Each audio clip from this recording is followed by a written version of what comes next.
as well, because they're not your neighbors. Well, I don't believe that's true, and I also don't believe that they will come here and treat us like, you know, strangers or something. I just, I know that people are in this because they wanna be in it. You said once of the firefighters, they do it for free, and I kinda think a lot of these people do it for free too if they had to. So, I don't think it's fair to even bring that up of somebody getting, you know, better treatment because they're your neighbors. Can I respond to you on that? Well, sure. There was a point in time that I would have thought that they would come here and back our residents and back our fire department members. But after the slamming we have taken from their staff, I no longer believe that. What slam? Well, then you're taking it personally. You can't take the. Oh, when they call out my You name. can't take the leadership Oh, out on the workers. The workers didn't say it. If the Well, they did. leadership did it, Yeah. you know, I mean, I wouldn't, take responsibility for what, you know, Cole said about somebody, because that's him. It's not me. But I don't think that's a, you know, fair assessment of those people working on those ambulances. Did I misunderstand something? When they had, I think it was the second presentation you gave for Cliff, they had 2 of their staff here. I assumed that they were here in support of your effort. Oh, no, far from it. Oh, wow, that puts everything in a completely different perspective then. Okay, I mean, granted, that was months ago before, you know, but back then I thought initially there was support on their behalf, but yeah. Obviously it's become more clear the last couple weeks. Generally, fire and EMS would support each other in any endeavor they choose to do. Or, Yeah. as I've stated, they potentially would lose a great chunk of money. Oh, you'd be a pretty big dent in their budget, yes. Yes. Yeah. And that is not why we brought this proposal forward. You're doing what's best for Kronenwetter, I For assume. Kronenwetter, I mean, Right. you've seen the patient level billing fees and how we have no control over those. You as a board have no control, we as residents have no control. I personally have had family members taken ambulance 3 times in the last 10 years. So I am fully aware of what that need is and the level of care that is needed for people that have a medical emergency. I won't ever argue that. But I am saying that we can provide that same level of care and use the services that are out there for paramedic intercept when we need them.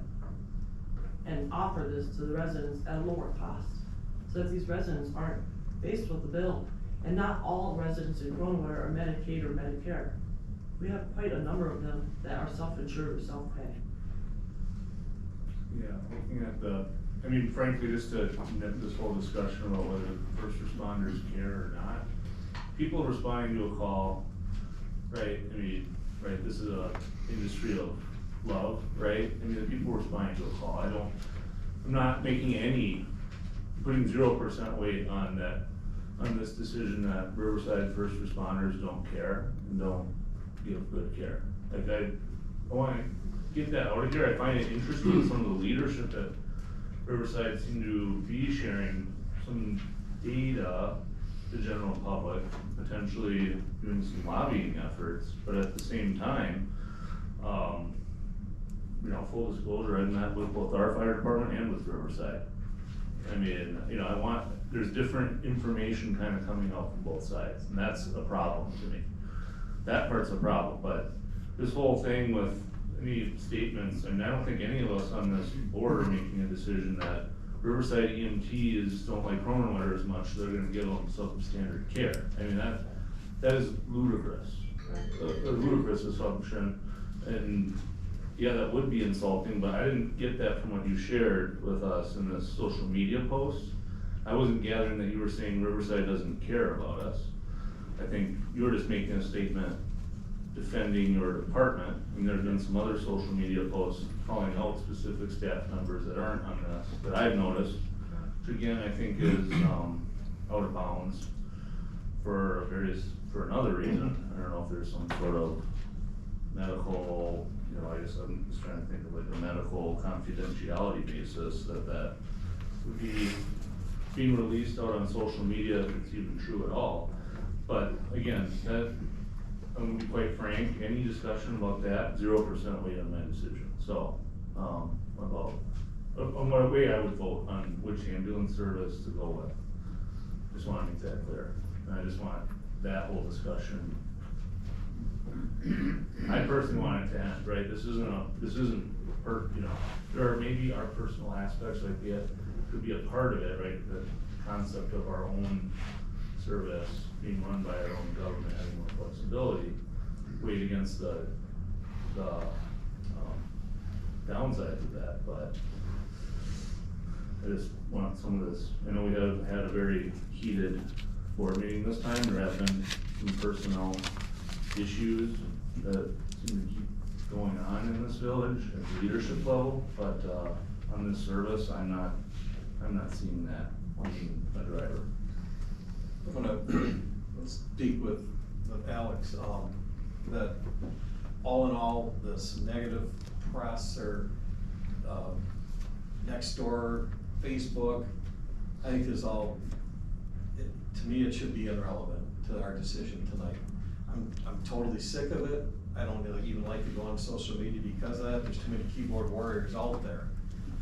Strictly, what I wanna make a decision on is cost, benefit, and what is the impact to our Kronenwetter residents.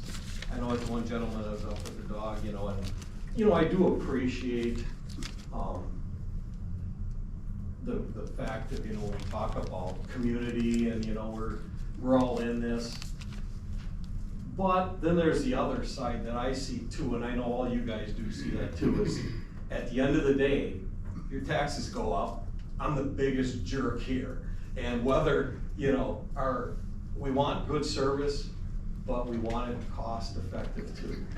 And so I've seen both sides of it. And when we go through the numbers, that's what I wanna see, does it make sense? Does it make sense now, or does it make sense later? And that is what I want the decision off of. And I've got a lot of questions, and I think this has gone through pretty fast. I mean, just for one thing, cause I know like this $710,000, we need to buy equipment. And I do know that that's probably a 10-year loan. Yes. See, and I don't even know, but I'm assuming a 10-year loan. And I've done probably the most research on any topic that has probably been this topic. I've learned about ambulances. What's basically the lifespan is about 10 years. Is from what I read. You don't really wanna keep an ambulance a lot longer. And so, you know, we gotta think about this expense is gonna be reoccurring every so often. This equipment is gonna have to be updated. And So if you look at most of the services in the area, their first out ambulance is usually newer, but some of our outlying communities, their ambulances are usually 15 plus. right.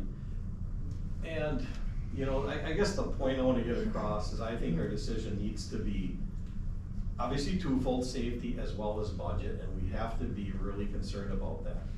Because, you know, all in all, yeah, we've got, you know, people that say that, yes, we want to be community, but 6 months from now, and their taxes go up, whether it is or not, we're the biggest jerks here. So, I mean, I've done it both, you know, I've heard it both ways, so that's why my decision's gotta be based off of true facts. Looking at the long run, hopefully. The long run, and, I mean, I know Mr. Fisher talked about, or even our police department, and I think we've got the best police department around, trust me. I have supported our police, I've supported our fire in every way. But in the long run, I've heard the negative. When you look at the budget of a police department versus this village of all of our expenses, it's not cheap. And, you know, I appreciate that because I hear both sides of it. I've got residents that will cry, you know, I've actually had a lady cry to me and say, I can't stand the taxes anymore. How can we lower these? And it's just stuff that I see, and I'm just, you know, I wanna take out anything personal. I like all you guys. I mean, I think you guys do an awesome job. any decision I make is gotta be based off of the true Well, facts. The one thing that, I believe we all got an email from Aaron Mishka a day or so ago. I definitely think the entire board should be present for such vote. Absolutely. I also realize we need to give out a 10-day notice if we're gonna have a public hearing prior to a special board meeting. You had said give you another week of research. Well, I guess then what my recommendation is we postpone further action to allow the creation of a public hearing followed by a special board meeting. That's really the only logical decision here. Well, before we get to that, I've been waiting to ask quite a few questions and comments here too. I guess that's my second by discussion, right? There's a mention about, the first one out is a paramedic, the second one might not be. I've got the rundown here from Riverside, to Kronenwetter, and it says every one of them is paramedic. So maybe we just got lucky, but I understood they had 2 paramedic ambulances there. They have 2 paramedics on staff. at You a mean time. individuals, right? You mean individuals. Correct. That doesn't mean that, So do they both go on around or Sometimes. only one going around? well, sometimes both do. Well, I'm just But saying, in the last week, we according had to, had 2 cases of EMT basics on our ambulance and only EMT.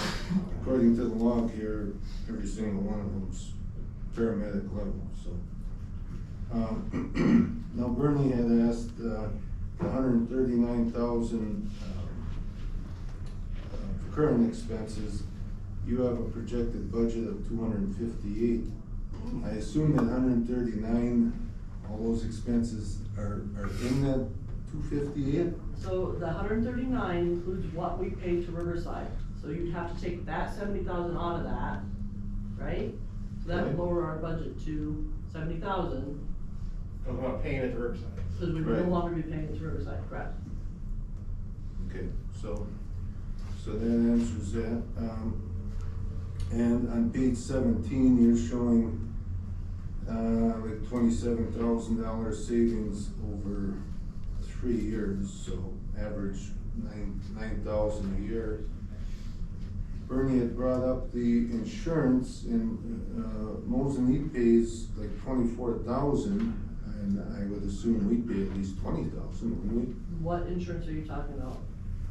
Apparently, I think it was liability. We already have that, because we are an EMS service, we already have that coverage. And that's not gonna go up with the ambulance? No, we already have the coverage we need. What covered for the ambulances? That would be included in, vehicle coverage. So that would go up. Okay.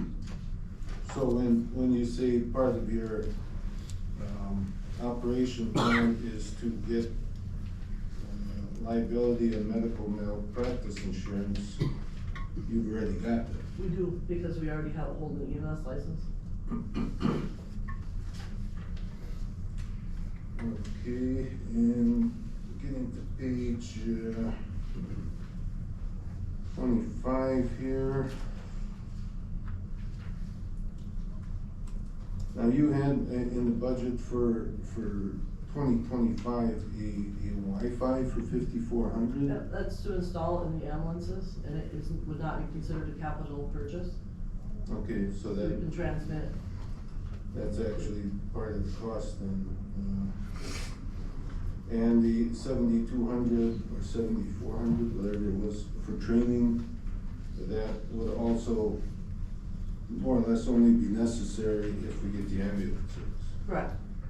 Okay. Okay,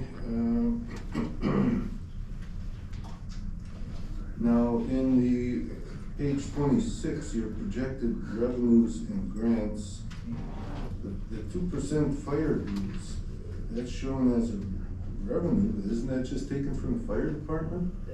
So lower, to be included on projected revenues and grants, so that it would show as a lowering the wage expense. So when we have staff working during the day, those staff can be utilized to do fire inspections, community education programs, and then those wages would then come out of the 2% dues. So I included it as a revenue so that it would offset those expenses. So even while it's in the 8-hour, like, on-duty phase, they may be out inspecting buildings? Yes, because we don't get an ambulance call every minute of the day, so rather than have these people sit here idle, we could pay them to do the activities that we currently have to pay somebody to do anyway. And all departments do that. All Doesn't that departments do defeat that. though the purpose of having people on fully staffed? They would have the ambulance with them, so they would drive the They'd be ambulance in the to these village. locations, this, Okay, so it Yeah, it might be a wouldn't- greater distance to get to wherever they're going to then. Wouldn't be like they're at their own personal Might call. be smaller, okay? They wouldn't be on their own personal call, they would have the ambulance. with them. correct, they would take the ambulance. So they got a call, they would just go from wherever they're at. Yeah, and like was stated from the back here, all municipalities work this way, including Riverside today. I believe Safer also does. Wassa doesn't, they have their own inspector, Right. but all departments do it. Well, I mean, these are the things that, you know, back to Rod's comment, I think Mecca made the same thing. Initially, they were against it, but once they heard a lot of this discussion, understand better, they're coming around to that, yeah, it's a good idea. It's those kinds of things like that, that nobody really knows, is that's what everybody's kind of a little scared about, you know? If everybody knew that everybody else is doing the same things, but you say we're doing it, and nobody else knows that everybody else is doing it, that's a little apprehensive. I mentioned earlier that, you know, having the staff here, a couple of staff here during the day, if we got a fire call, those staff could then transition from, okay, ambulance over to the fire truck. And at that point, we would utilize a mutual aid system to get an ambulance from, say, Mosinee, to come and cover our fire call, okay? But then our personnel are getting that fire truck out the door faster. Right now, today, during the daytime, getting enough fire personnel here, sometimes a little tougher. We have EMS staff, but our firefighters, it ends up being a little tougher on occasion. So being able to have staff here and get that fire truck out the door benefits the residents.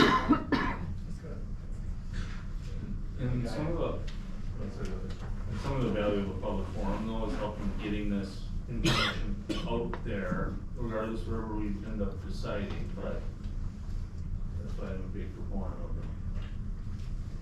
Okay, Chief O'Brien, I've got a question for you. Am I correct, a minute ago, you just said that the village pays Riverside $70,000 a year, is that correct? Around there, yes. Okay. So if you could scroll that down a little bit, please? You see where it says Riverside, down. Go. Not up, down, the other way, Oh, the other way. Sorry. Okay, so you've got the Riverside per call, 22,000, no issue there. But why do you have 65,000 a year? Because 65 and 22 is 87 in my book. So- It's not 70, so is it 70? In the budget, No, I asked the question, is it 70 or not? Because that's what you just said. budget, this is from the budget, and we budget higher in case expenses come in higher. We are not coming back here and asking for a budget amendment. So this is budgeted higher amounts, which is generally what happens in a budget. You would budget out what you expect, and it could potentially go higher, yes. Well, any budget